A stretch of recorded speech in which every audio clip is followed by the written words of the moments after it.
besides, your employees just having trust issues, do they feel the trust coming from you? That, like once again, as we stated, that could be one of the most relevant questions that could be asked in, in 2022. Why? Because 2022 has taught us a lot about what untrustworthy leadership looks like, what not being a trustworthy leader actually feels like, right?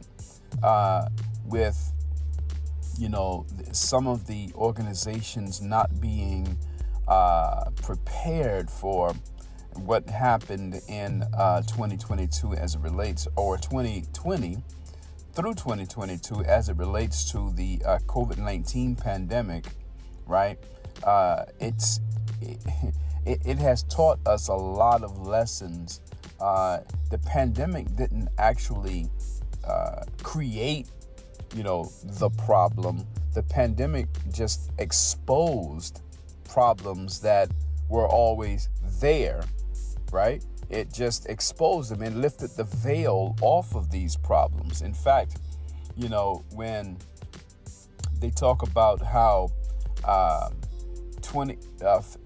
leadership, not leadership, but employee engagement, company culture rather, company culture improved by 52% during the time, that there was remote work. Like, it was absolutely remote, not hybrid, but remote, right? Completely remote. During the first part of the pandemic, when everyone was, when the restrictions were happening, social distance was implemented, and people were, quarantined. And so from that standpoint, right, people begin to still monitor company culture, and it improved by 52%. So how could company culture improve by 52% if no one was actually at the company? Well, research shows that because of the personal approach of these digital platform meetings, right, regardless of which one has been used, and there's a variety of them out there, it made the unapproachable leader or executive or employee more approachable. Why? Well, simply because of some of the unplanned for, improvised showings and unexpected children coming into the screen, kittens crawling all over the place, puppies barking, everywhere, certain paintings being on the wall. So it kind of made the at the office unapproachable person approachable, or humanized that person, because then, hey, that's a beautiful painting on your wall. Oh, look at the beautiful little kitten, look at the little puppy, look at the baby who just does not care anything about, Zoom rules and recordings and, meeting structure. All the baby sees is the parent, and wants to play with the parent, wants to play with the puppy, the kitten, and whatnot. And so that made company culture, and then how we responded, right, to these humanizing, unexpected happenings in our digital meetings or our digital day. It just humanized us, just made us human. And so many began to think differently about us, as it relates to versus, how they see us in the office. And so company culture improved by 52% because of that. However, as we're talking about trustworthy leadership and employees being, and your followers trusting you, right? Here is some research that states that employee and first-time management research shows that 65% of employees would trade their salary to fire their boss.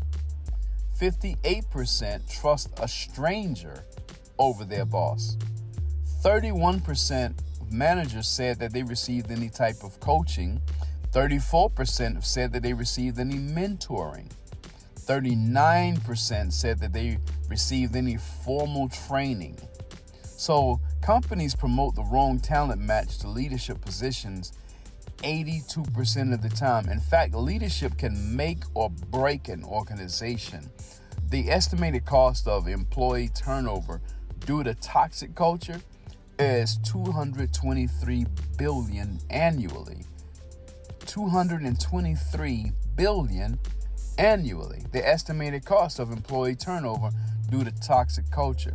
Toxic culture is one of the, and it's the most important, right, result of untrustworthy leadership. See? So, what does trustworthy leadership? This is, of course, the number one result of being an uncommon leader is trustworthy leadership. Can you imagine if you were to ask your employees, ask your followers, could they feel comfortable? Do they feel comfortable falling back and expecting for you to catch them? Right? Falling back and expecting for you. What does that actually look like as an employee, as a follower? This looks like being able to call out, right? But have sick time or have, waiver days or whatever they would call them, right? Where they could still get paid for calling out, regardless of why you may think, as long as they can show some type of proof of why they were calling out, right? Can they still get a paycheck because of that? That's falling back and you catching them. Do your employees feel comfortable falling back and expecting for you to catch them? What does this also look like? This looks like your followers making mistakes. And, instead of you just talking bad about